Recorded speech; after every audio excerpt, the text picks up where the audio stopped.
Bonjour à toutes et à tous, je m'appelle Katia, je suis votre assistante personnelle du site ukraine.com, site de rencontre avec les femmes ukrainiennes.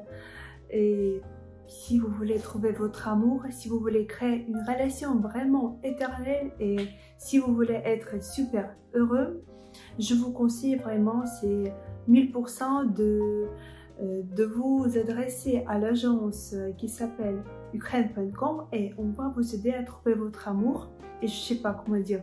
Si vous voulez vraiment être heureux, donc vous devez choisir ukraine.com. Le sujet d'aujourd'hui, de cette vidéo, c'est la différence entre les femmes ukrainiennes et les femmes suisses.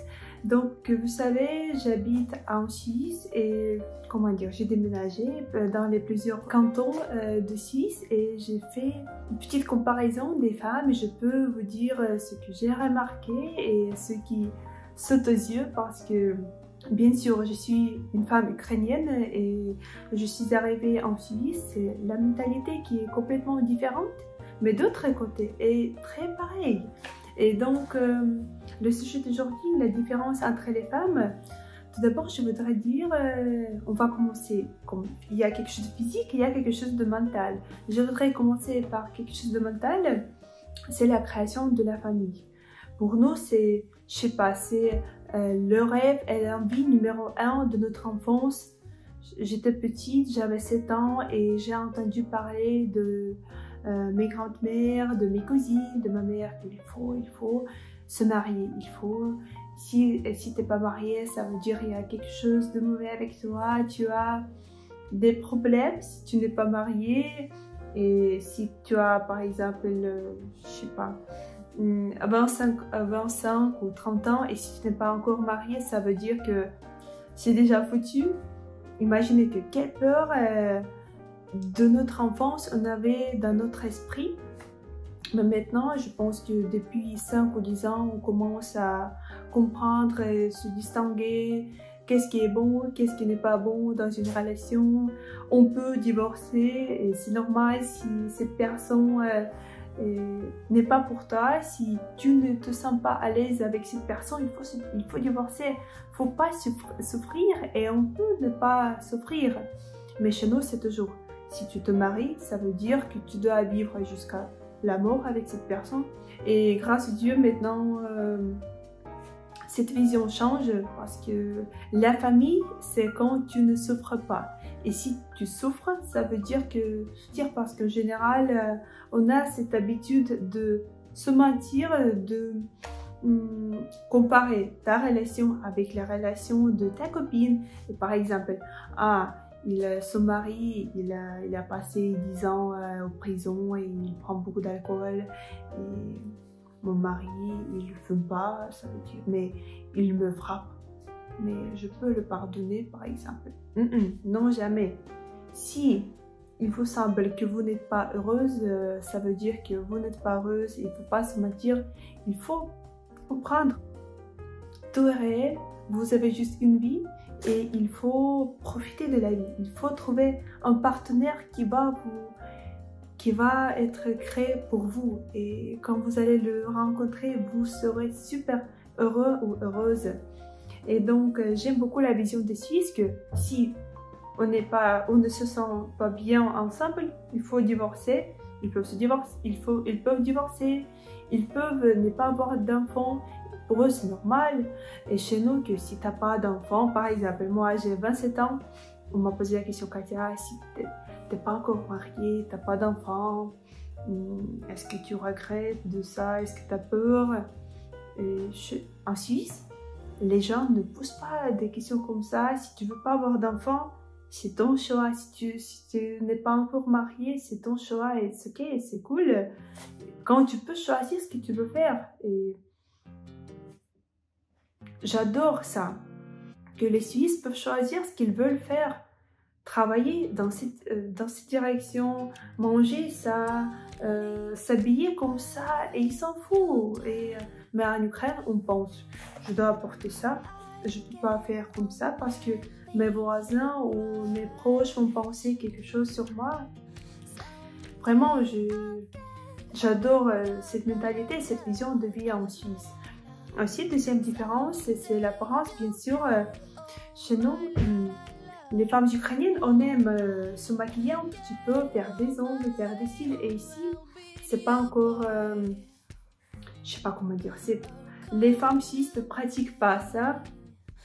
Beaucoup de femmes ne portent pas le maquillage. Beaucoup de femmes suisses ont des tatouages. Beaucoup de femmes suisses ont des piercings, soit ici, soit ici. Donc plusieurs trucs.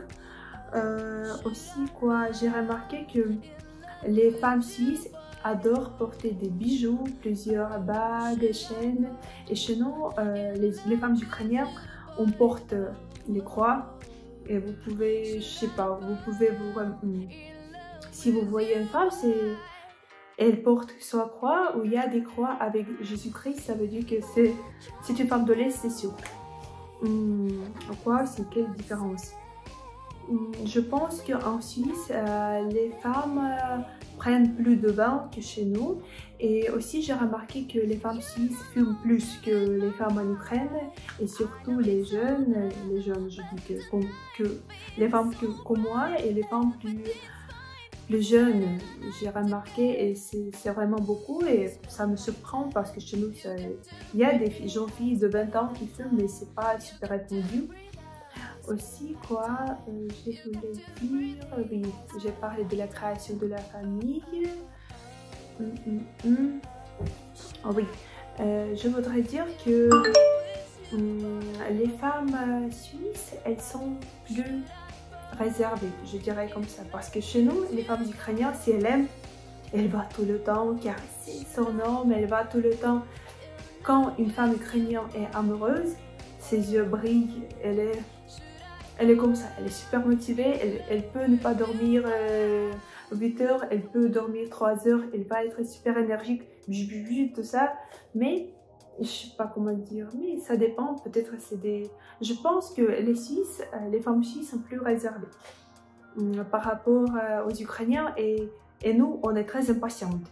Et même une famille avec qui je vis, ils disent Katia, il faut être patient. Profite. Et moi, je sais pas, j'essaie de se renseigner, j'essaie de me renseigner, j'essaie de faire ça plus vite. Il dit Katia, pousse-toi. Et pour moi, je dois apprendre à faire ça parce que toujours on est habitué à être pressé, à faire beaucoup de choses en même temps. Et ici, c'est si tu te reposes, tu te reposes. Si tu travailles, tu travailles. Donc, faut pas mélanger. Et je pense que c'est les choses les plus remarquables, c'est la différence dans une relation et la différence comment les femmes s'occupent d'elles-mêmes. Parce que chez nous, maintenant, c'est, je sais pas, toutes les femmes ukrainiennes font le sport. Je sais pas, mais bien sûr que un homme avec qui je vis dit que j'ai remarqué que vous avez cette concurrence. Et je dis que oui, tu as raison, on a cette concurrence entre les femmes ukrainiennes. Parce que si moi, je ne vais pas faire du sport, ma voisine va faire du sport et elle va trouver un mari plus vite. Je sais pas pourquoi, mais moi, par exemple, il faut comprendre que tu dois faire du sport pour toi-même et pas pour trouver un homme. C'est ma conclusion. Mais je peux dire que les femmes ukrainiennes, on fait du fitness, on va à la gym, on fait plusieurs trucs d'exercice. Et ici, c'est pas encore très... Je sais pas. Mais j'ai pas remarqué que les femmes suisses pratiquent ça. Donc, merci beaucoup que vous avez regardé cette vidéo. Si vous avez votre propre expérience, quelle est la différence entre les femmes suisses et les femmes ukrainiennes, écrivez-le dans les commentaires. C'est vraiment intéressant parce que je commence à absorber et comprendre la mentalité. C'est intéressant si vous allez partager votre avis. Merci beaucoup et au revoir.